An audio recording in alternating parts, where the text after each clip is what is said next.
এটা এটা আমাদের 25 নম্বর ফার্স্ট সিরিজের 25 নম্বর লেকচার। তো আমরা অনেকটাই গিয়ে গেছি। আমরা প্রায় ট্রান্সেন্ডেন্টাল অ্যানালিটিকের শেষের দিকে চলে এসেছি, কিন্তু শেষের দিকে চলে এলেও সেখানে অনেকগুলো গুরুত্বপূর্ণ পয়েন্ট আছে বা এলাকা আছে, যে এলাকাগুলো কম এক্সপ্লোরড, বেশি আলোচনা করা হয় না কোথাও, এবং আমাদের ক্লাসে তো পড়ানো প্রায় হয় না। আমাদের ক্লাসে যখন কান্ট পড়ানো হয় তখন প্রায় পড়ানো হয় না, কাজেই সেই জায়গাগুলো খুব ইম্পর্টেন্ট, আমাদের সেই জায়গাগুলো ধরতে হবে। তো সেই জায়গাটা আমরা পড়ছি, যেগুলো লেস এর পরের থেকে এখন থেকে যে আলোচনাগুলো আমরা করব সেগুলো লেস ডিসকাসড। প্রথমত কান্ট এই যে ট্রান্সেন্ডেন্টাল অ্যানালিটিকের মধ্যে তারা দিয়ে আপনি আবার দুবার জয়েন করেছেন। ট্রান্সেন্ডেন্টাল অ্যানালিটিকের মধ্যে কান্ট ট্রান্সেন্ডেন্টাল ডিডাকশনের কথা বলছেন। এখন ট্রান্সেন্ডেন্টাল ডিডাকশনে আলাদা করে ট্রান্সেন্ডেন্টাল বলার কারণ কি? বিশেষ করে সেকেন্ড এডিশনে তিনি ট্রান্সেন্ডেন্টাল ডিডাকশনের কথা ওপর জোর দিচ্ছেন, ট্রান্সেন্ডেন্টাল ডিডাকশনের ওপর জোর দিচ্ছেন। আলাদা করে বলার কারণ কি? কারণ কান্টের দু রকমের ডিডাকশন আছে, metaphysical deduction and transcendental deduction. Deduction তো বুঝলাম, কিন্তু deduction of what? Deduction of categories. এর মধ্যে আবার দু রকমের ডিডাকশন আছে। ট্রান্সেন্ডেন্টাল ডিডাকশনের মধ্যে দুটো প্রকার বললাম। দুটো প্রকার হচ্ছে যে মানে ডিডাকশনের, ট্রান্সেন্ডেন্টাল অ্যানালিটিকে যেটি ডিডাকশনের কথা বলা হয়েছে সেটা দু রকমের হতে পারে, মেটাফিজিক্যাল ডিডাকশন আর ট্রান্সেন্ডেন্টাল ডিডাকশন। এই দুটোর পার্থক্য একটু পরে পরিষ্কার হবে। আমরা ডিডাকশনটা মোটামুটি শিখে নিয়েছি, ডিডাকশনটা কি, কিন্তু সেটা কিভাবে ক্লাসিফাই করা হচ্ছে, কিভাবে বর্গীকৃত করা হচ্ছে, সেটা আমরা আজকের আলোচনায় দেখব। এবং মেটাফিজিক্যাল ডিডাকশন হলে কি দাঁড়ায় এবং ট্রান্সেন্ডেন্টাল ডিডাকশন হলে কি দাঁড়ায় সেটাও আমরা দেখব। এখন এই ডিডাকশনের মধ্যে আবার সেটা মেটাফিজিক্যাল হোক বা ট্রান্সেন্ডেন্টাল হোক, বিশেষ করে ট্রান্সেন্ডেন্টাল ডিডাকশন, সেটার আবার দুটো দিক আছে। একটা হচ্ছে অবজেক্টিভ ডিডাকশন, আর একটা হচ্ছে সাবজেক্টিভ ডিডাকশন। একটা হচ্ছে বিষয়গত অবরোহণ, আর একটা হচ্ছে বিষয়গত অবরোহণ। বিষয়ী ভাবটা আমরা জানি, এই পার্থক্যটা কি সেটা আমরা জানি। বিষয়টা বাইরে থাকে, বিষয়টা হচ্ছে আমি, যে জানছে। এখানে জ্ঞানেরই আলোচনা হচ্ছে, কাজেই জানছের কথা বলি। মানে কান্টের তো তিন রকমের, তিনটে এরিয়া নিয়ে আলোচনা করেছেন। একটা হচ্ছে জ্ঞানের আলোচনা, আরেকটা হচ্ছে যেটা এপিস্টেমোলজির আলোচনা, আরেকটা হচ্ছে তার এথিক্যাল আলোচনা, উচিত অনুচিত এটার আলোচনা। আমি কি জানি সেটার উপর এখানে জোর নয়, এটা হচ্ছে যে আমার কি করা উচিত আর কি করা অনুচিত এটার আলোচনা। What ought I to do, এই প্রশ্নটার উত্তর। আরেকটা হচ্ছে হোয়াট ক্যান আই এক্সপেক্ট, আমি কি আশা করতে পারি। এটার ক্ষেত্রে কিন্তু থিওলজি বা ঈশ্বর তত্ত্ব ইত্যাদিগুলো চলে আসে। এর ভেতরেই রয়েছে আবার এস্থেটিক্স যে বিষয়টা, নন্দন তত্ত্ব, সেটা রয়েছে কান্টের। কিন্তু এখানে প্রথম কোয়েশ্চেনটা, হোয়াট ক্যান আই নো, এই যে প্রথম প্রশ্নটা, সেটা আলোচনা। হোয়াট ক্যান আই নো এর দুটো প্রশ্ন, একটা হোয়াট এর একটা প্রশ্ন, আরেকটা প্রশ্ন হচ্ছে আই এর প্রশ্ন। এই হোয়াট বললে কোনো একটা অবজেক্ট বলতে হবে, টেবিল, অ্যাপেল, কিছু একটা বলতে হবে। তো সেইটা কি করে আমি জানতে পারি? এবং তারপরে আরেকটা প্রশ্ন, what can I know A I এর এই যে প্রশ্নটা, সেই প্রশ্নটা এখানে প্রাসঙ্গিক। কেন? তুমি আপেলকে জানছো আর আমি আপেলকে জানছি, এই দুটো এক নয়।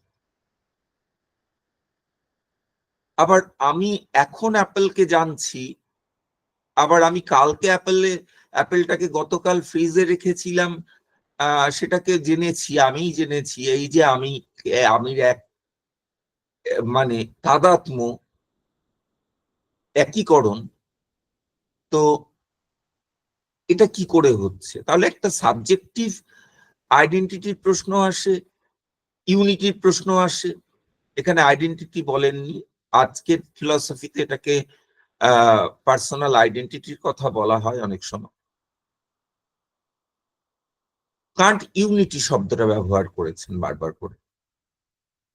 আরেকটা হচ্ছে অবজেক্টিভ ইউনিটি, এটা কি করে হয়? সেই প্রসঙ্গে আরেকটা প্রশ্ন খুবই গুরুত্ব পায়, যে আমরা অলরেডি দেখেছি যে আমাদের ইনটুইশন দিয়ে যে সেন্সেশন গুলো ইনটুইশনের মাধ্যমে আসে,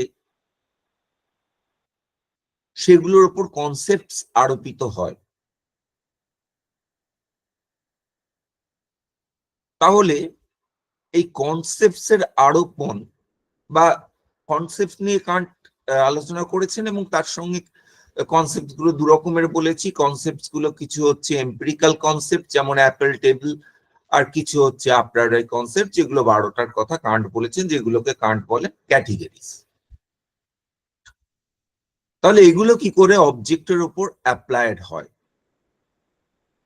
তার কিছু অংশের আলোচনা এই ডিডাকশনে আছে, ট্রান্সেন্ডেন্টাল ডিডাকশনে এবং মেটাফিজিক্যাল ডিডাকশনে আছে। তার একটা অংশ হচ্ছে আলোচনা স্কিম্যাটিজমে আছে। কান্ট তো একরকমের, কান্টকে বলা যায় ফর্মালিস্ট। ফর্মাল কনসেপ্টস নিয়ে আলোচনা করছেন, ফর্মাল প্রিন্সিপালস নিয়ে আলোচনা করছেন, সেটা এপিস্টেমোলজি হোক এবং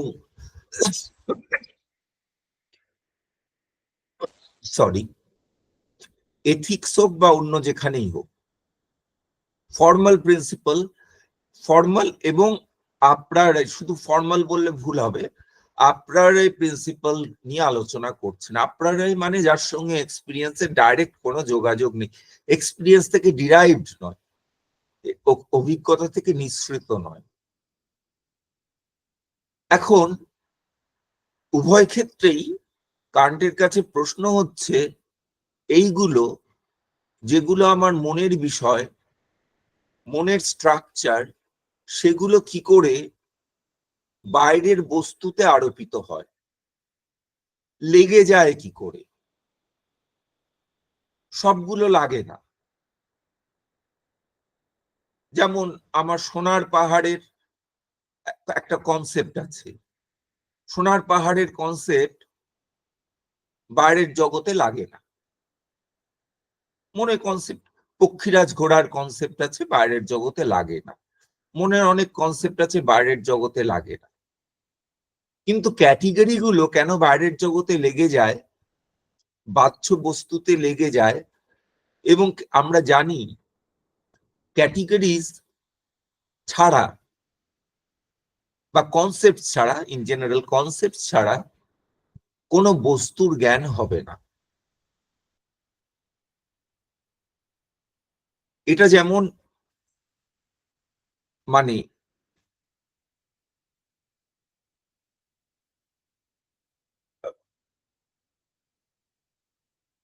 মানে কান্টের দর্শনে স্বীকৃত, তেমনি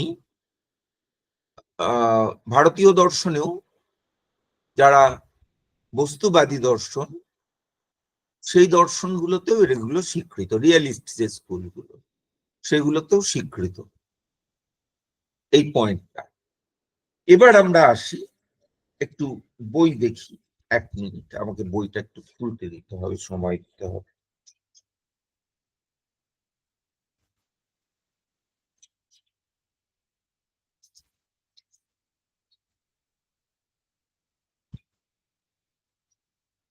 এখন মেটাফিজিক্যাল ডিডাকশন কি, এই জায়গা থেকে শুরু করি। মেটাফিজিক্যাল ডিডাকশন এবং ট্রান্সেন্ডেন্টাল ডিডাকশনের মধ্যে পার্থক্য কি, এইখান থেকে শুরু করছি। ইন দ্য মেটাফিজিক্যাল ডিডাকশন, এটা হচ্ছে B160 কান্টের বইতে, সেকশনটার নাম হচ্ছে section 26, transcendental deduction of the universally possible use of the pure concepts of understanding in experience। তাহলে কি আলোচনা করছেন সেটা বোঝা যাচ্ছে কি না, আমার কনসেপ্ট গুলো এক্সপিরিয়েন্সের ওপর কিভাবে অ্যাপ্লাইড হয়, তার পসিবিলিটি, তার সম্ভাবনাটা কিভাবে সৃষ্টি হয়, সেটা তিনি এখানে ব্যাখ্যা করবেন। ইন দ্য মেটাফিজিক্যাল ডিডাকশন, এখানে একটা নোট আছে, আমরা metaphysical deduction Kant metaphysical deduction বলতে কোনটাকে বোঝাচ্ছেন? মেটাফিজিক্যাল ডিডাকশন বলতে আমরা যেখানে clue to the discovery of all pure concepts of understanding পড়েছিলাম, এই সেকশনটার নামটা হয়তো সবার মনে নেই, তাই একটু মনে করিয়ে দিই যে সেখানে কি আলোচনা হয়েছিল। সেখানে আলোচনা হয়েছিল, কান্ট মনে করছেন যে ফ্রেগের যে অ্যারিস্টটলের যে টেবিল অফ জাজমেন্টের যে একটা টেবিল, চার্ট, টেবিলের বাংলা কি মনে পড়ছে না, যাই হোক, সেই টেবিল অফ জাজমেন্ট, তালিকা, হ্যাঁ তালিকা, একদম ভালো। তার যে সম্পূর্ণ তালিকা দিয়েছেন, সেটাকে কান্ট প্রকৃতই সম্পূর্ণ বলে মনে করছেন প্রথমত, এবং তার থেকে তিনি প্রথম ওই 4 রকমের করে ভাগ করা হলো, প্রত্যেকটা আন্ডারে 3টে করে আছে, 3 রকমের করে আছে, এরকম করে জাজমেন্ট আছে, এরকম করে দেখানো হলো। 2 রকমের করে জাজমেন্ট আছে, এরকম করে 4 দুগুণে 8 রকমের জাজমেন্টের কথা অ্যারিস্টটল বলেছেন। কান্ট বললেন ওই প্রথম 2 রকমের জাজমেন্ট, প্রত্যেক শ্রেণীর অন্তর্গত প্রথম 2 রকমের জাজমেন্ট, সেই দুটোকে যোগ করলে, 2 রকমের জাজমেন্টকে যোগ করলে একটা তৃতীয় রকম পাওয়া যায়। তাহলে প্রত্যেকটার শ্রেণীর অন্তর্গত তিনটাকে করে 3 রকমের জাজমেন্ট হয়, কাজে 12 রকমের জাজমেন্ট হতে পারে, পসিবল জাজমেন্ট। এর থেকে বেশি হতে পারে না, এটা কান্টের দাবি। এটা একটা কমপ্লিট লিস্ট। কেননা আমাদের মন যেভাবে চিন্তা করে, চিন্তা করার এই 12টাই উপায়, এই 12টা উপায়ের বাইরে কোনো উপায় নেই। উপায় যদি থাকতো তাহলে অ্যারিস্টটলের লিস্ট ছাড়া অন্য কেউ অন্য কিছুর কথা বলতো। এতদিনে 2000-2500 বছর ধরে কেউ কিছু দেখাতে পারেনি। তাতে এটা বোঝা যায় যে ওই 12টার বেশি হবে না, এবং কান্ট তার থেকে ডিডাকশন করছেন যে এই 12টার করেসপন্ডিং, তার সঙ্গে সংযুক্ত চিন্তার 12টা ক্যাটেগরি আছে, চিন্তার 12টা প্রকার আছে। 12 রকম ভাবে আমরা চিন্তা করতে পারি। এই 12 রকমের বাইরে আমরা চিন্তা করতে পারি না। এই যে যখন বললাম চিন্তা করতে পারি না, সেই কথাটার মানে হচ্ছে আমরা অভিজ্ঞতা গ্রাহ্য জগৎ সম্পর্কে চিন্তা করতে পারি না, বা আরো ভালো করে বললে চিন্তা হয়তো করতে পারি কিন্তু জ্ঞান হতে পারে না। অভিজ্ঞতা গ্রাহ্য জগতের ক্ষেত্রে আমাদের যে জ্ঞান হবে এই 12 রকমের জাজমেন্টের মধ্যেই সীমাবদ্ধ থাকতে হবে। হলো। এখন সেই যে মেটাফিজিক্যাল ডিডাকশন, ওটাকে মেটাফিজিক্যাল ডিডাকশন বলছেন, এবং তার সঙ্গে ট্রান্সেন্ডেন্টাল ডিডাকশনের পার্থক্য কি সেটা কান্ট নিজেই বলছেন। In the metaphysical deduction, the origin of the a priori categories in general was established through their complete coincidence with the universal logical functions of thinking. তাহলে কিভাবে ডিডিউস করেছিলেন উনি? বলছেন ওই যে অ্যারিস্টটলের টেবিল অফ জাজমেন্টস, তাহলে ওইটাকে উনি বলছেন যে universal logical functions of thinking. Thinking এর যে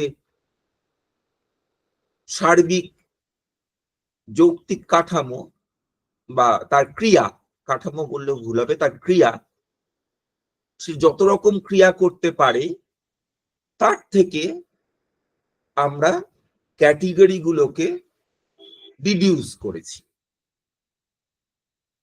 The a priori categories in general, সব যে a priori ক্যাটেগরি গুলোর প্রত্যেকটা ধরে ধরে ওখানে বলা হয়নি, ইন জেনারেল বলা হয়েছে, was established through their complete coincidence with the universal logical functions of thinking. তাহলে এখন আমরা এই সেন্টেন্সটার মানে বুঝতে পারছি, এতক্ষণ পরে ওইসব পড়ে আসার পরেই সেন্টেন্সটার মানে বুঝতে পারছি এখন আমরা। In the transcendental deduction in general, in the transcendental deduction, however, their possibility as a priori cognitions of objects of an intuition in general was established. সেন্টেন্সটা খুব ক্রিপ্টিক, কিন্তু এখানে কান্ট কি বলতে চাইছেন? যে এখানে দেখানো হচ্ছে ট্রান্সেন্ডেন্টাল ডিডাকশনের যে আমার ইন্টুইশনটা তো কোনো জ্ঞান নয়।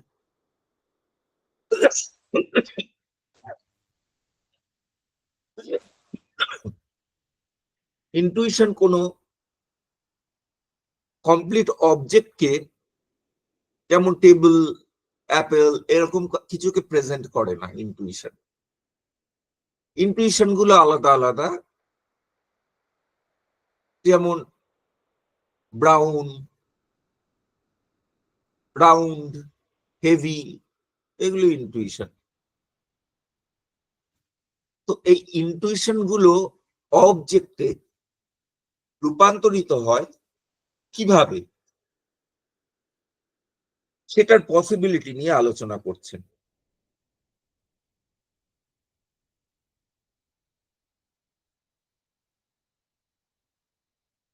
In the transcendental deduction, however, their possibility as a priori cognitions of objects, অবজেক্টের, আর এর দ্বারা কি হয়, বস্তু সম্পর্কে আমার পূর্বত সিদ্ধ জ্ঞান হয়,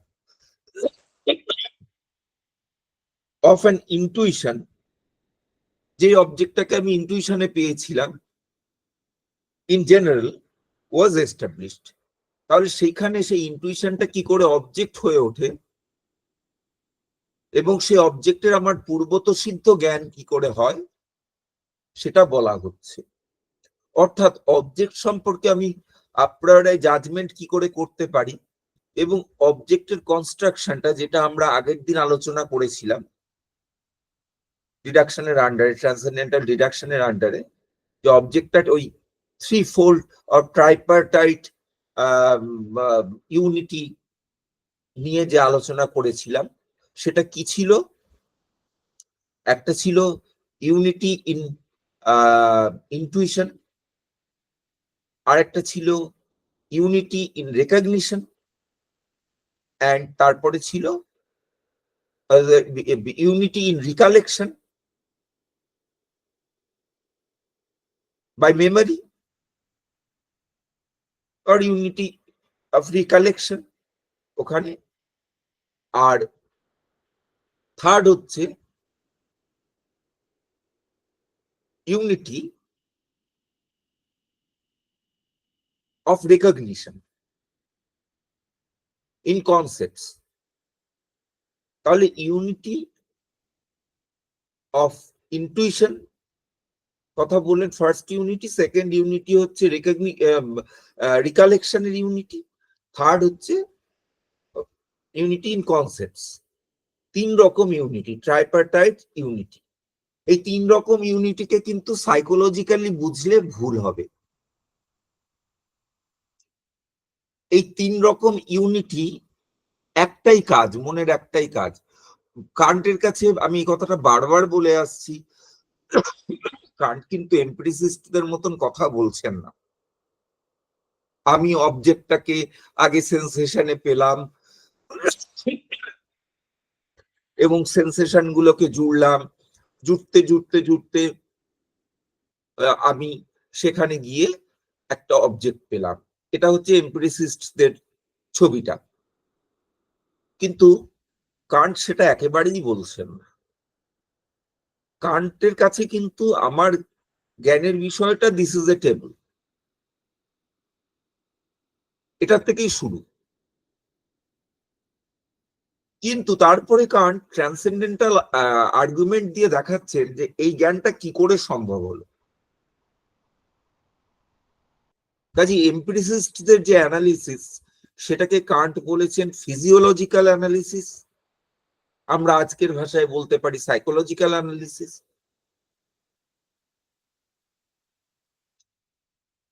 কান্টের সময় কিন্তু কান্টের সময় সাইকোলজি একটা এস্টাবলিশড সাবজেক্ট হিসাবে আসেনি।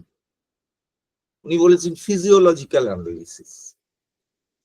আজকের দিনের ভাষায় আমরা বলতে পারি যে সাইকোলজিক্যাল অ্যানালিসিস। কিন্তু কান্টের অ্যানালিসিসটা হচ্ছে উল্টো দিক থেকে, তাই ট্রান্সেন্ডেন্টাল অ্যানালিসিস। এই কথাটা আমি রিপিট করলেও আগেও বলেছি, তাই জন্য রিপিট করা হলো, কিন্তু কথাটাকে বারবার করে মনে করিয়ে দেওয়া দরকার।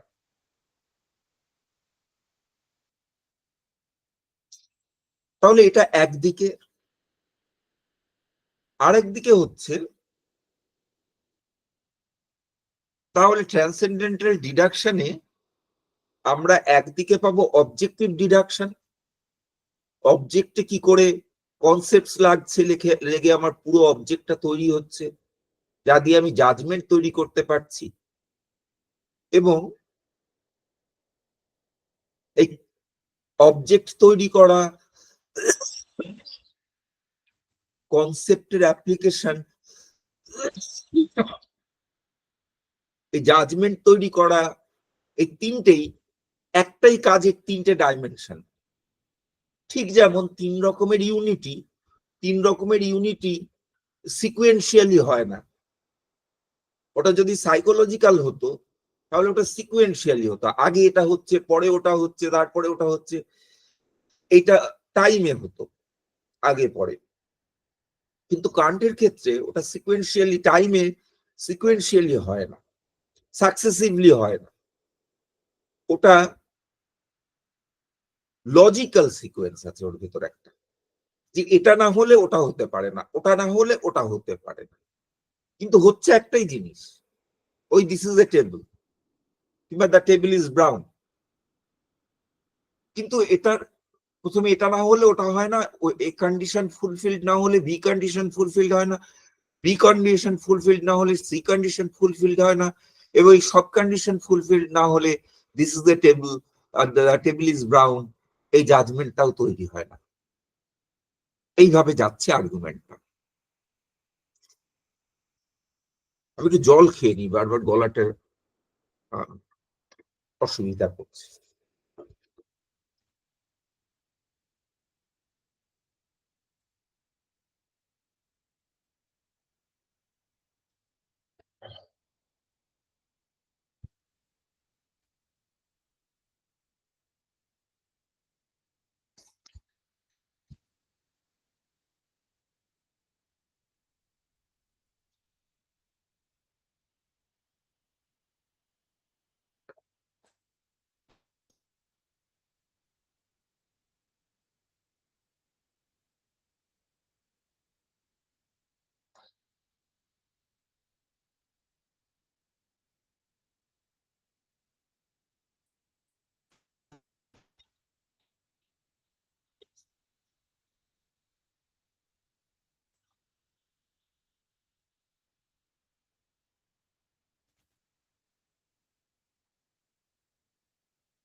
আসলে এই গ্রীষ্ম পড়ে গেছে এখন, এই এখন এই 1 লিটার সারাদিনে 1 লিটার জলে মানে জীবিত থাকা খুব মুশকিল, বা শান্ত থাকা খুব মুশকিল। যাই হোক, বেশি জল খাওয়া বারণ। আহ, তাহলে একটা অবজেক্টের দিক থেকে একটা দেখলাম, আর একটা দিক হচ্ছে সাবজেক্টের দিক থেকে, যে আই এই আইটা কি করে তৈরি হয়। ডেকার্তের তো সহজ উত্তর, I think therefore I exist, thought exist therefore I exist. এটা যেন আমি সাইকোলজিক্যালি পাই, ইন্ট্রোস্পেকশনে পাই।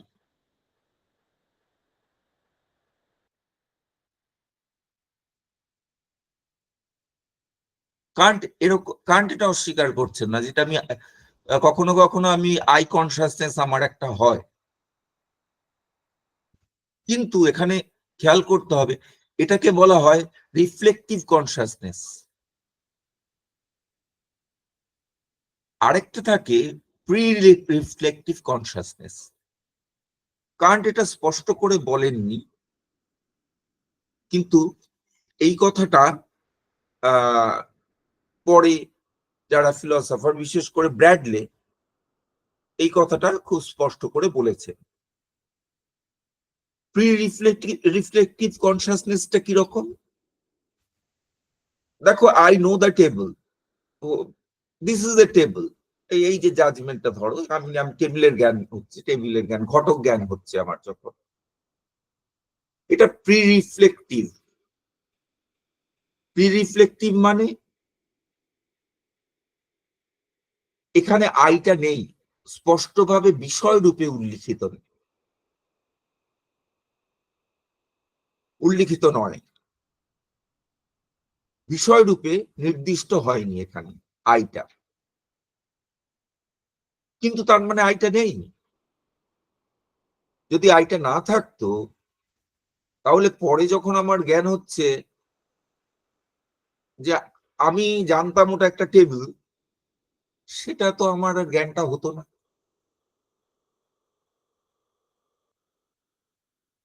তাহলে আগের যে এটা টেবিল, এটা আমি জেনেছি, এটা আমি জেনেছি, এইখানে আইটা না, জ্ঞানের বিষয় রূপে না থাকলেও থেকেছে, বিষয় রূপে না থাকে, তাহলে এটা প্রি রিফ্লেকটিভ। আরেকটা হচ্ছে রিফ্লেকটিভ কনসাসনেস। সেটা কিরকম? আই নো দ্যাট টেবিল, এখানে আইটা বিষয় হয়ে গেছে। এই যে আইটা, এইটা হচ্ছে সাইকোলজিক্যাল আই, বিষয় রূপে আই। কিন্তু এই আই নো দ্য টেবিল, এটাও তো আমারই জ্ঞান, এখানেও একজন বিষয়ী আছে, সব জ্ঞানেরই একজন বিষয়ী থাকে। সেটাকে কান্ট বলেছেন ট্রান্সেন্ডেন্টাল আই। এই আইটা কখনো সাইকোলজিক্যাল হতে পারবে না, অর্থাৎ কখনো বিষয় রূপে আসতে পারবে না, এটা প্রিসাপোজড। কাজে এই আই এর যে আমার জ্ঞানটা, এটা আপ্রায়রাই। আগের দিন আমরা তুলনা করেছিলাম এটাকে সাক্ষী চৈতন্যর সাথে।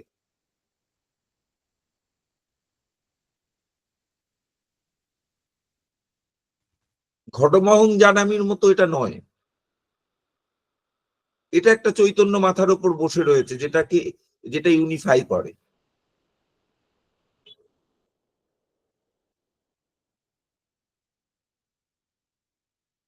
আচ্ছা, এবার পরবর্তী পয়েন্টে আসা যাক।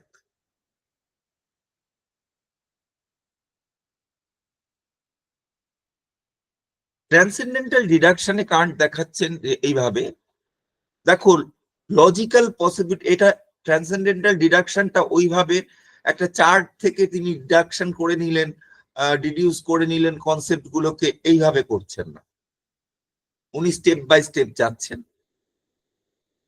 কে বলছেন? এখানে মেইন কনসেপ্টটা হচ্ছে ইউনিটি। ইউনিটি ছাড়া আমার জ্ঞান হবে না। এবং কিছু কিছু রোগ আছে, অ্যালজাইমার্স তার মধ্যে একটা রোগ, আরো কিছু রোগ আছে যেখানে লোকের এই ইউনিটিটা হয় না। ধরো আমি তোমার একটা সেন্টেন্স বলছি, সেন্টেন্সে অনেকগুলো শব্দ আছে, এখন এই শব্দগুলোকে তুমি যদি পরপর জুড়তে না পারো, প্রত্যেকটা শব্দ তোমার কাছে আলাদা শব্দ হিসাবে আসে, তাহলে তোমার এই বাক্যের বোধটা কখনোই হবে না, বাক্যার্থ বোধ কখনো হবে না। তুমি আলাদা আলাদা শব্দগুলোকেই জানবে। তাহলে এই ইউনিটির জন্য এই ইউনিটটা খুব ইম্পর্টেন্ট। আমার যখন সেন্সেশনে যে জিনিসটা আমার কাছে আসছে,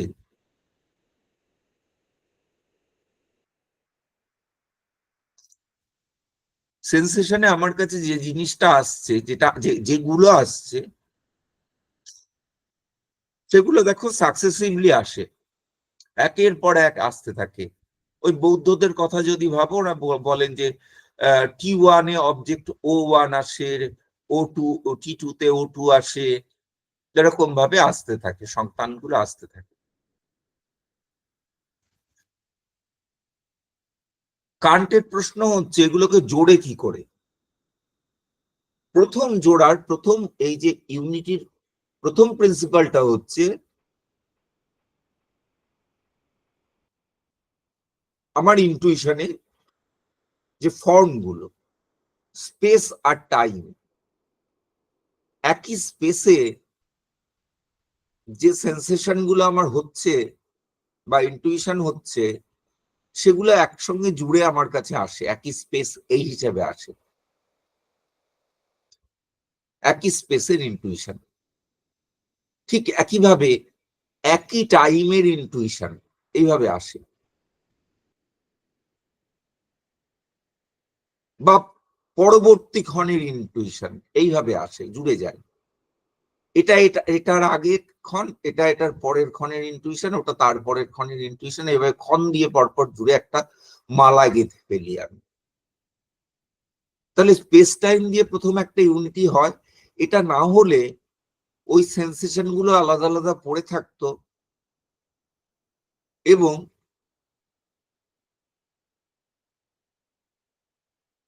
ওইগুলোকে আমি আমার অবজেক্টের জ্ঞান পর্যন্ত কখনো পৌঁছাতেই পারতাম না। তাহলে এটা একটা আপ্রায়োরাই কন্ডিশন।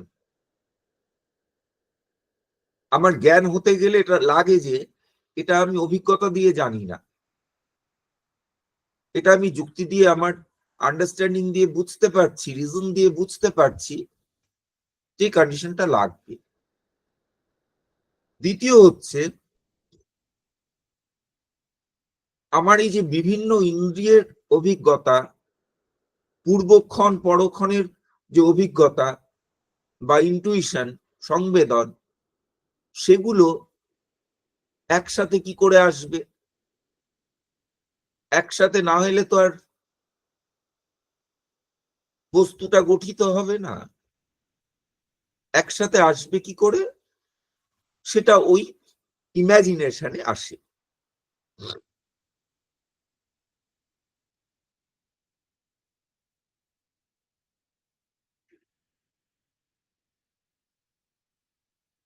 ইমাজিনেশন তাদের এনে একসাথে বসে, সেখানে এটা একটা গ্লু, গ্লু শব্দটা ইউজ করছে, আঠার মতো জুড়ে দেয়। কিন্তু এগুলো তবুও জুড়লো না, একত্রিত হলো, জুড়লো না। এটাও একটা প্রিকন্ডিশন, কারণ ওইগুলো আমার, ওই যেমন বললাম আলজাইমার্স এর রুগীরা, তাদের এই জিনিসটা হয় না, ওই আগের ক্ষণেরটাকে পরের ক্ষণের সঙ্গে জুড়তে পারে না। আগে যাকে দেখেছিল তাকে পরের ক্ষণে যখন দেখছে, অনেকদিন আগে দেখেছিল আর এখন দেখছে, এই দুজন লোককে, একই লোক, এই যে জুড়ে ফেলা, এই সেই দেবদত্ত, এই জোড়াটা তাদের হয় না। কারণ ওই আগের দেখাটা আর এই দেখাটাকে একসঙ্গে বসাতে পারে না, এই কানেকশনটা হয় না। এটা খুব ইম্পর্টেন্ট জ্ঞানের ক্ষেত্রে। এখন আমরা এটা সাইকোলজিক্যালি জানি, যেমন এরকম অ্যালজাইমার্স ডিজিজ এই জাতীয় কিছু ক্ষেত্রে আমরা জানি, কিন্তু কান্ট এটা সেই দিক থেকে দেখছেন না, ডাক্তারির দিক থেকে ফিজিওলজিক্যালি দেখছেন না। কান্ট এটা দেখছেন এটা একটা আপনার কন্ডিশন, ওটা না হলে হবে না। এই দিক থেকে ডাক্তাররা দেখেন ওটা নার্ভে কি হচ্ছে, নার্ভের মেমোরির অংশটা কাজ করছে কিনা, আমার ব্রেইনের কোন অংশটা কাজ করছে, ডাক্তাররা এই দিকটা দেখে। কান্ট সেদিক দেখছেন না। কান্ট দেখছেন যে এইটা না হলে আমার জ্ঞান হতে পারে না।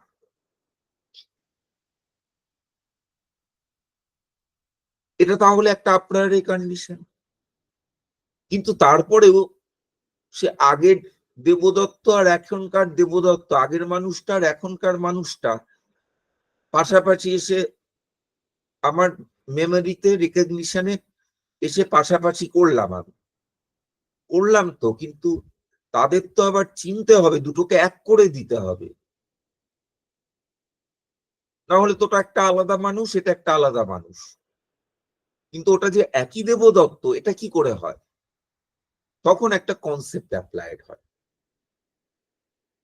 এখানে রিকগনিশনের কাজ করে, রিকগনিশন কাজ করে, এই সেই দেবদত্ত। আমার টেবিল কাকে বলে জানি, এইটা টেবিল, এখানে একটা রিকগনিশন কাজ করে। রিকগনিশন হতে গেলে কনসেপ্ট লাগবে, না হলে রিকগনিশন হয় না। এখন দেখো, এটা আমরা একদিক থেকে দেখলাম, এবার উল্টো দিক থেকে দেখি। যে আমার কনসেপ্টটা যদি শুধু থাকে, তাহলে আমার অবজেক্টের জ্ঞান হবে না। যার জন্য কান্ট বলেছেন যে কনসেপ্ট উইদাউট ইনটুইশন আর এমটি, অবজেক্টের জ্ঞান হবে। অবজেক্টের জ্ঞান হতে গেলে ইনটুইশন লাগবে। এবার উল্টো দিক থেকে বলছি, তেমনি আমার রিকালেকশন হতে গেলেও ইনটুইশন লাগবে।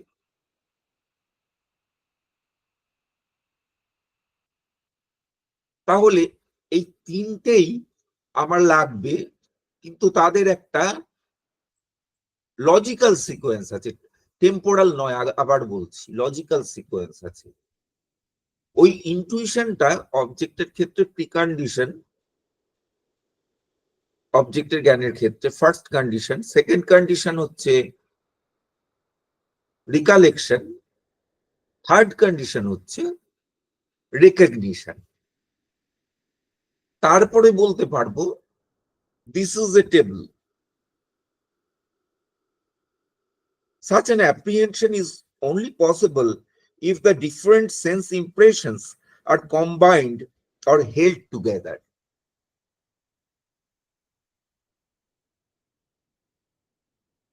এই অ্যাপ্রিহেনশনটা হবে বিষয়টার তখনই যখন আমি ওই ডিফারেন্ট সেন্সেশন গুলোকে, ডিফারেন্ট ইমপ্রেশন গুলোকে একসাথে করতে পারবো।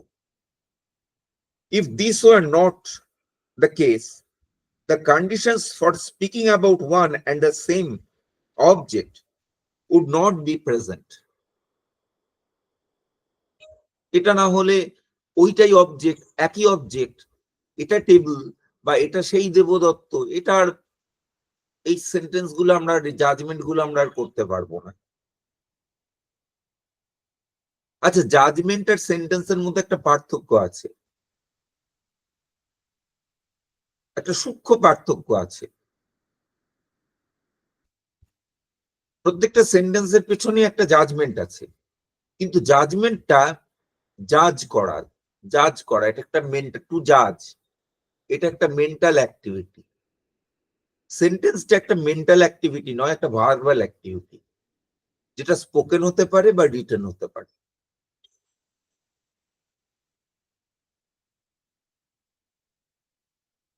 কান্ট কিন্তু জাজমেন্ট কথাটা বলছেন, জায়গায় জায়গায় প্রপোজিশন কথাটাও বলেছেন। প্রপোজিশন এবং সেন্টেন্সের মধ্যে একই রকমের পার্থক্য, তবে আজকের দিনে প্রপোজিশন আর জাজমেন্টের মধ্যে একটা পার্থক্য করা হয়, একটু অন্য সেন্সে ব্যবহার করা হয়।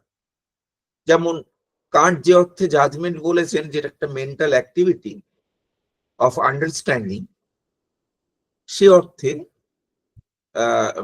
প্রপোজিশনকে সবসময় বলা হয় না, প্রপোজিশনটাকে মেন্টাল বলা হয় না।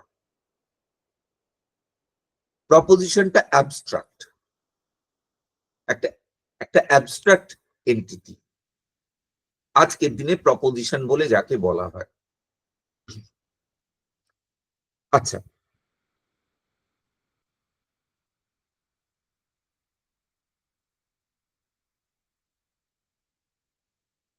পার্থক্যটা কিভাবে হবে?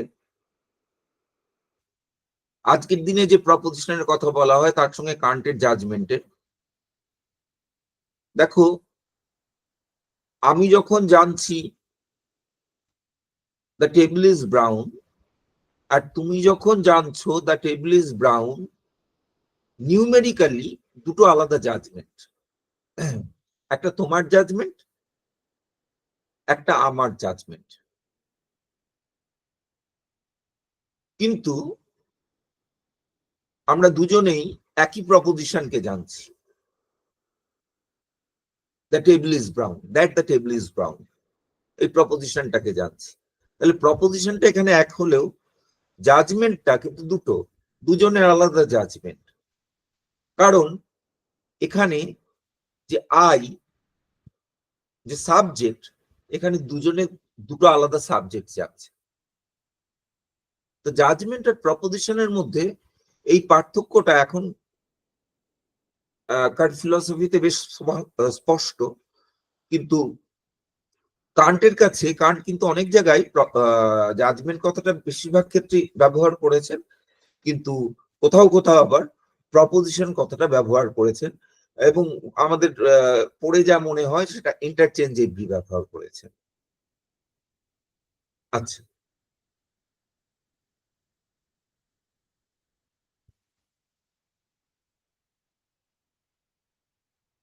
আমার যদি ইনটুইশন না থাকতো তাহলে কিন্তু আমি অবজেক্ট সম্পর্কে কোনো কথা বলতে পারতাম না, তাই জন্য কনসেপ্ট গুলো দিয়ে, শুধু কনসেপ্টস আর এমটি।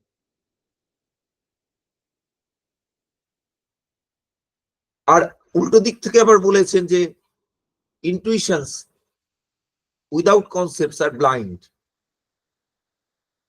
ব্লাইন্ড মানে, কথাটার মানেটা কি? মানে হচ্ছে তারা মিনিংলেস, তাদের কোনো অর্থ নেই। তোমার শুধু যদি ইনটুইশন থাকে, তুমি তো তাকে টেবিল, চেয়ার, আপেল, নাশপাতি কিছুই বলতে পারবে না, তোমার কনসেপ্ট লাগবে।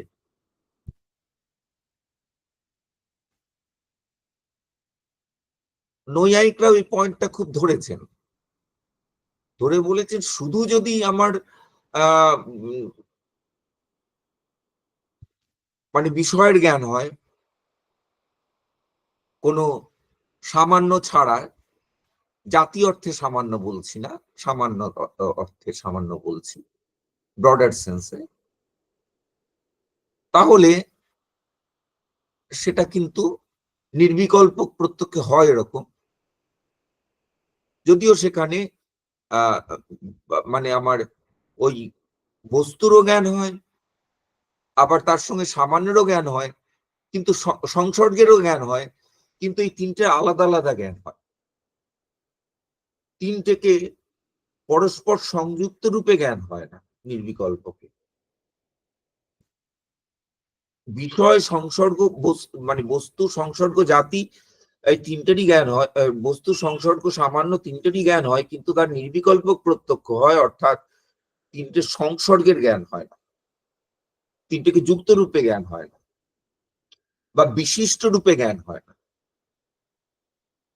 যে বুদ্ধি বিশিষ্ট বুদ্ধি নয়, সে বুদ্ধিটাকে আমি প্রকাশ করতে পারবো না, সেটা বাক্যের দ্বারাও প্রকাশ করা যাবে না, মনের দিক থেকেও ধরা যাবে না, কাজেই ওইটাকে বলতে হবে ব্লাইন্ড। নৈয়ায়িকরা তাই বলেছেন, অবাং মনসগোচর,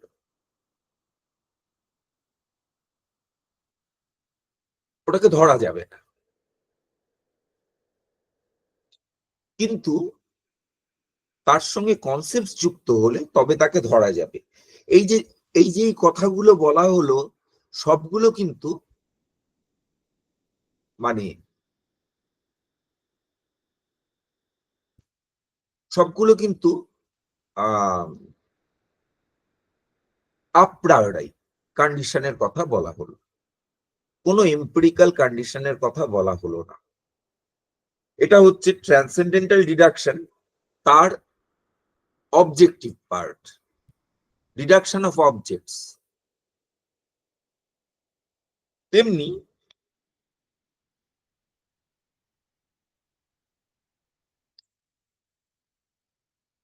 the synthesis must not be viewed, এই যে সিনথেসিস হলো triple synthesis, synthesis must not be viewed as a process that take place in 3 stages.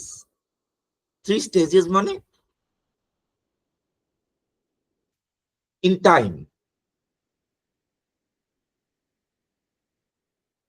sequentially or successively. The first phase, apprehension, the next, reproduction, and the last, recognition. These are but 3 aspects of one and the same process. একই প্রসেসের তিনটে dimension, তিনটে aspect.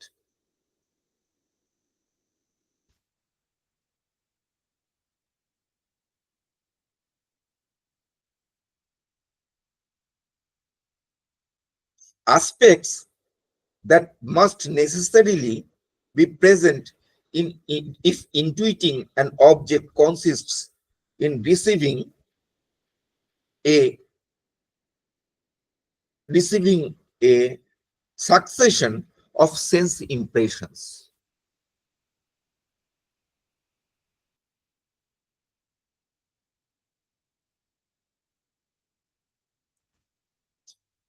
That the intuition of an object consists in receiving of such a succession, and therefore a সাকসেশনটা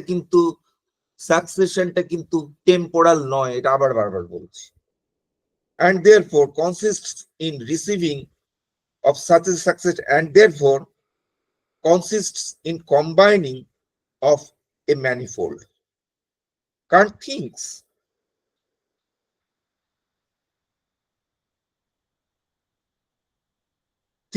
it to be necessary, since the intuition necessarily takes place in time, that since the intuitions take place in time, intuition গুলো আগে পরে হয়, টাইমে আগে পরে হয়,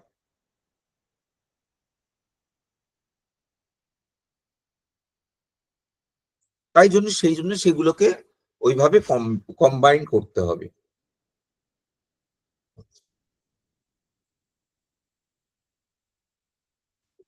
এবং কান্টের আর্গুমেন্টের লাইন ধরে বলা যায়, এইভাবে বলা হচ্ছে, let us suppose that there are no such thing as recognition, রিকগনিশনের মতন কিছু নেই, ধরা যাক। ওই যে বলেছিলাম যুক্তিটা অর্থাপত্তি যুক্তির মতন। রিকগনিশন বলে যদি কিছু না থাকতো তাহলে কি হতো, এই ম্যানিফোল্ড গুলো যুক্ত হতে পারতো না। এই ম্যানিফোল্ড গুলো যুক্ত, সুতরাং রিকগনিশন বলে কিছু আছে। এটাই হচ্ছে আর্গুমেন্টের স্ট্রাকচার। আর রিকগনিশন হতে গেলে তো কনসেপ্টস লাগবে, সুতরাং কনসেপ্টস আছে। এবং আমরা কিছু কিছু এবং জাজমেন্ট ফরমেশন হতো না। রিকগনিশন না হলে জাজমেন্ট ফরমেশন হতো না। তাহলে এখানে তিনটে কাজ হচ্ছে, রিকগনিশন, জাজমেন্ট ফরমেশন আর অ্যাপ্লিকেশন অফ কনসেপ্টস। এখানে আবার ওই একই কথা, এটা তিনটে ডিফারেন্ট কাজ নয়, একটা কাজেরই তিনটে ডাইমেনশন, তিনটে আসপেক্ট। একটাই কাজ হচ্ছে recognition, judgment formation and application of concepts.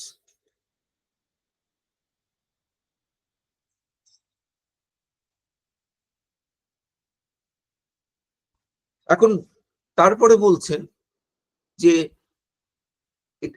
এটা যদি না হতো তাহলে আমরা একই কনসিয়াসনেসের কথা বলতে পারতাম না। আমি আপেলটা খাচ্ছি, ওই আপেলটাতেই আরেকটা কামড় দিলাম, আবার আরেকটা কামড় দিলাম, 1 2 3 4 5 5টা কামড় দিলাম একটাই আপেলে।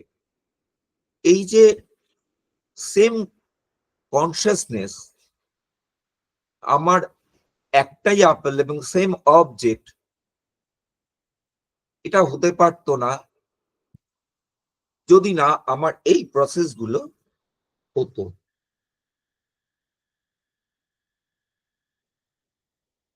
তাহলে আমরা সেম কনসিয়াসনেস এর কথা বলতে পারবো যদি এই 3 রকমের সিনথেসিস হয়। এটা বি এডিশনে যেভাবে কান্ট দেখাচ্ছেন, মানে সেকেন্ড এডিশনে যেভাবে কান্ট ট্রান্সেন্ডেন্টাল ডিডাকশনকে দেখাচ্ছেন,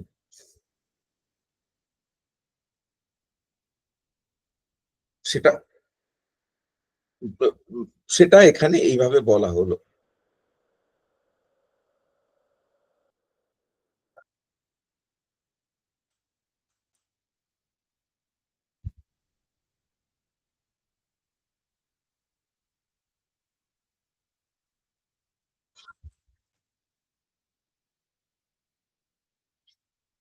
আচ্ছা,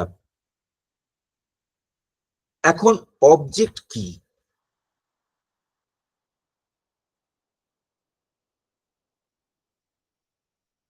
একটা অবজেক্ট তাকেই বলতে পারবো যেটা কনসেপচুয়ালি ডিটারমিন্ড। একেবারে বইয়ের শুরুর পাতায় কান্ট বলেছিলেন যে অ্যাপিয়ারেন্স কি? অ্যাপিয়ারেন্স হচ্ছে সেটাই যেটা the undetermined object of an empirical intuition. তাহলে এটা কিন্তু আনডিটারমিন্ড অ্যাপিয়ারেন্সটা, সেটাকে ঠিক অবজেক্ট বলা যায় না।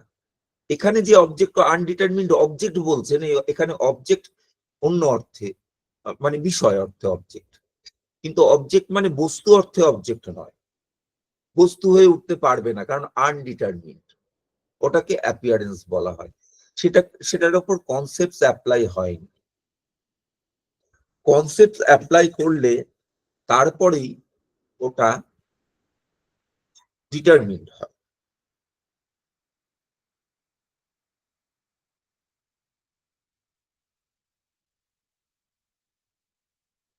দ্য কনসেপ্ট অবজেক্ট, তাহলে এই অবজেক্টের কনসেপ্টটা নলেজ হওয়ার ক্ষেত্রে নেসেসারি। তার আগে যতক্ষণে অবজেক্টটাকে পাচ্ছি, ফুল ফ্লেজেড অবজেক্টকে পাচ্ছি, ততক্ষণ পর্যন্ত আমার নলেজ হতে পারবে না।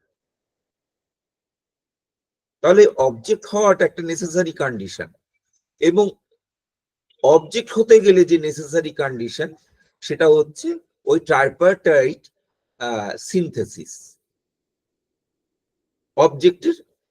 অবজেক্ট পর্যন্ত পৌঁছাতে গেলে।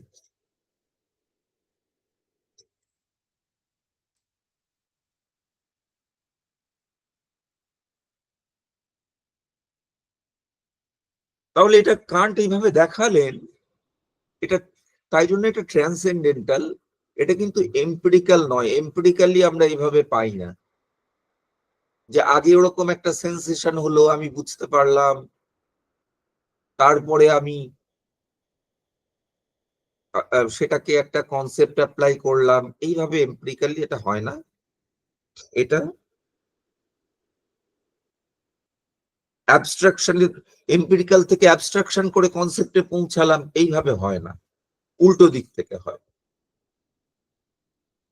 এটা কান্ট বলছেন। এবং এগুলো যেহেতু আমার এক্সপিরিয়েন্স হওয়ার কন্ডিশন, সেই জন্য এক্সপিরিয়েন্স দিয়ে, কেন এগুলো এক্সপিরিয়েন্সে পাওয়া যাবে না?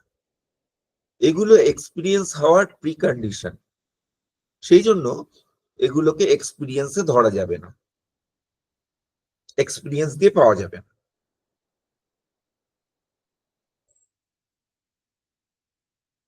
সেকেন্ড এডিশনে কিন্তু সিনথেসিস অফ ম্যানিফোল্ড নিয়ে বেশি কথা বলা হয়নি, কিন্তু এই আর্গুমেন্টের স্ট্রাকচারটা নিয়ে অনেক কথা বলা হয়েছে। ফার্স্ট এডিশনে উনি ম্যানিফোল্ডের থ্রি ফোল্ড সিনথেসিসের কথা নিয়ে বেশি আলোচনা করেছেন, কিন্তু সেকেন্ড এডিশনে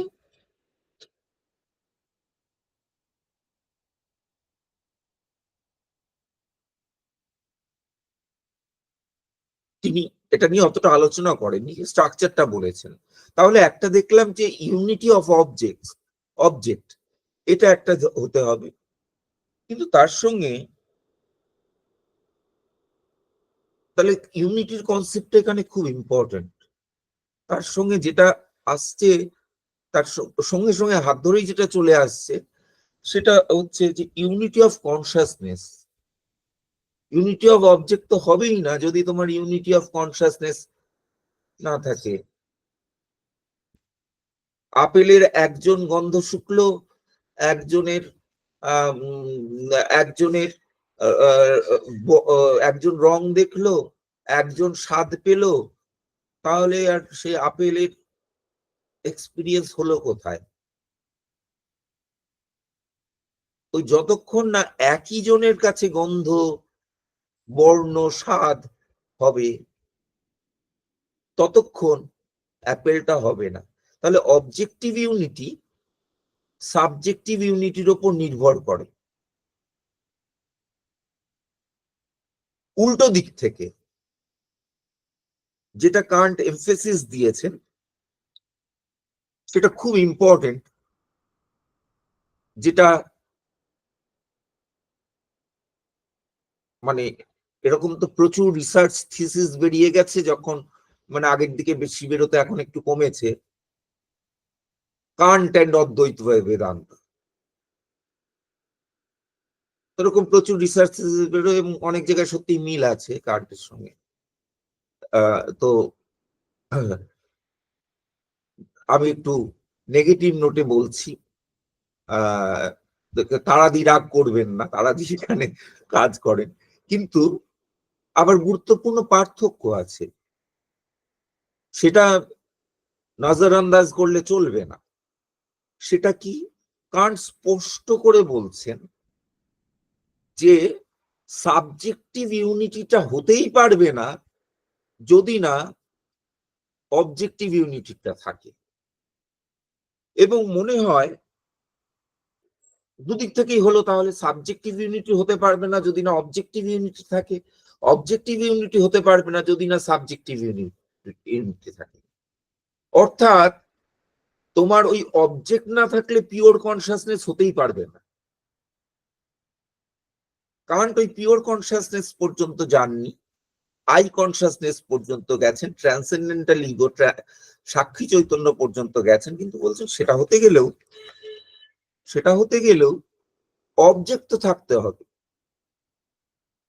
কারণ সাবজেক্টের প্রশ্নটা তখনই আসে ওই সাবজেক্ট, ট্রান্সেন্ডেন্টাল সাবজেক্ট, এমনি সাইকোলজিক্যাল সাবজেক্টকে ঘটমহং জানামি তো সাইকোলজিক্যাল সাবজেক্ট, সেটাকে তো আমি সাইকোলজিতেই পাই, সেটা নিয়ে কোনো সমস্যা নেই। কিন্তু এই সাবজেক্টিভ ইউনিটিটা কোথা থেকে আসে? সেই ইউনিটিটা কোথা থেকে আসে? এটা হতে গেলে একটা অবলম্বন লাগে, বা বৌদ্ধদের ভাষায় একটা আলম্বন লাগে, একটা আলম্বন প্রত্যয় আছে, মানে objective condition.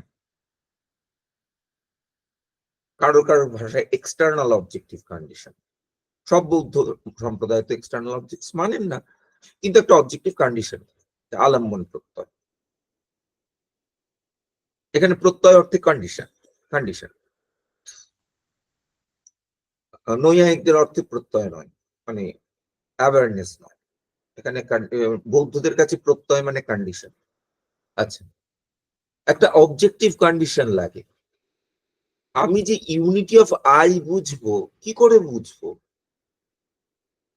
Unity of I তখনই বুঝতে পারি যে আমার এই এত এত এক্সপিরিয়েন্স, এই আমার এত বছর ধরে ফিলসফি পড়ছি, পুরনো কথা, কখনো অদ্বৈতের কথা মনে পড়ছে, কখনো বৌদ্ধ কথা মনে পড়ছে, কখনো কান্টের কথা মনে পড়ছে, সবগুলো নিশ্চয়ই একজনেরই মনে পড়ছে, না হলে এগুলো মনে পড়ছে কি করে? তাহলে এটা একটা প্রি কন্ডিশন। কিন্তু এই প্রি কন্ডিশনটা তখনই খুঁজে পাবো যখন এই ডিফারেন্ট আমার মেমোরি গুলো, রিকালেকশন গুলো আসবে, অবজেক্ট থাকবে।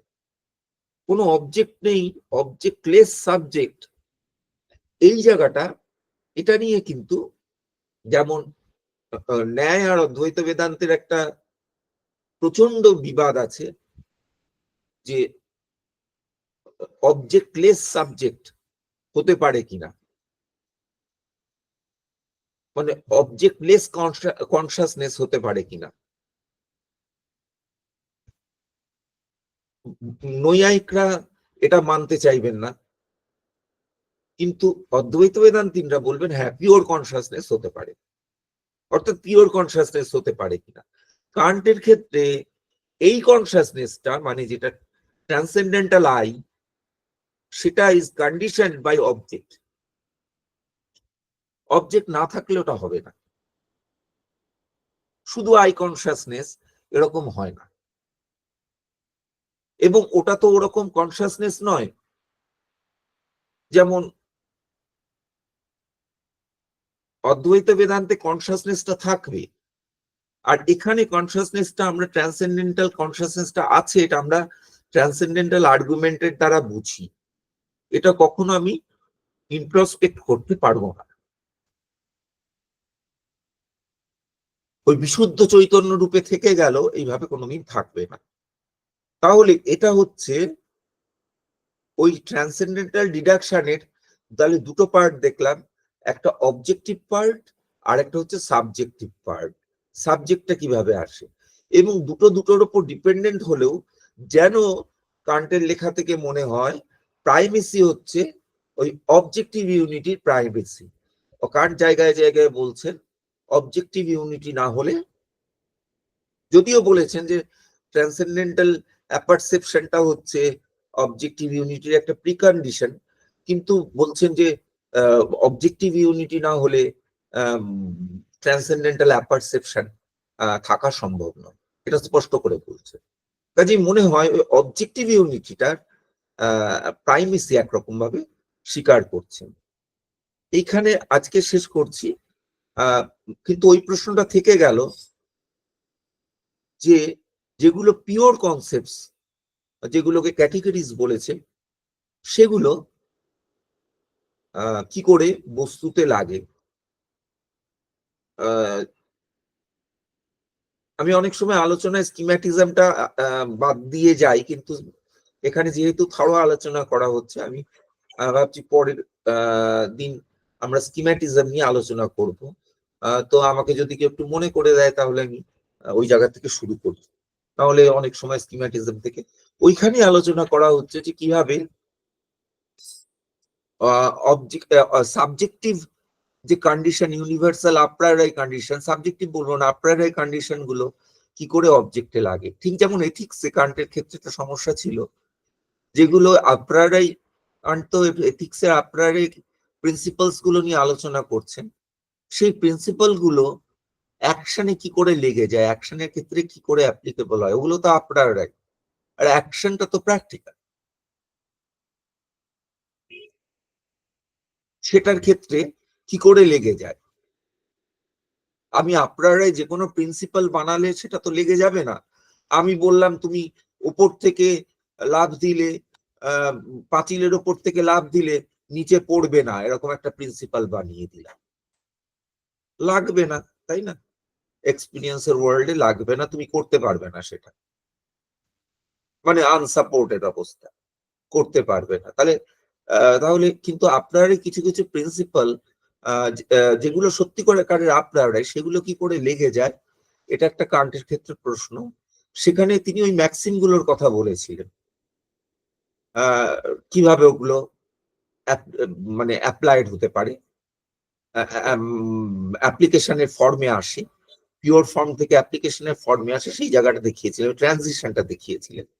এখানে উনি স্কিম্যাটিজমের আলোচনা করছেন এপিস্টেমোলজিতে, কিভাবে ওই আপ্রায়োরি কন্ডিশন গুলো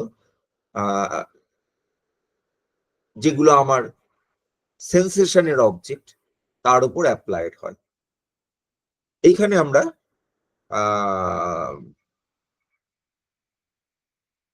মানে আজকের আলোচনা শেষ করছি। যদি কারোর কোনো জায়গা অস্পষ্ট লাগে, কিছু প্রশ্ন থাকে, করতে পারো, এবং আমার বক্তব্য এখানেই শেষ।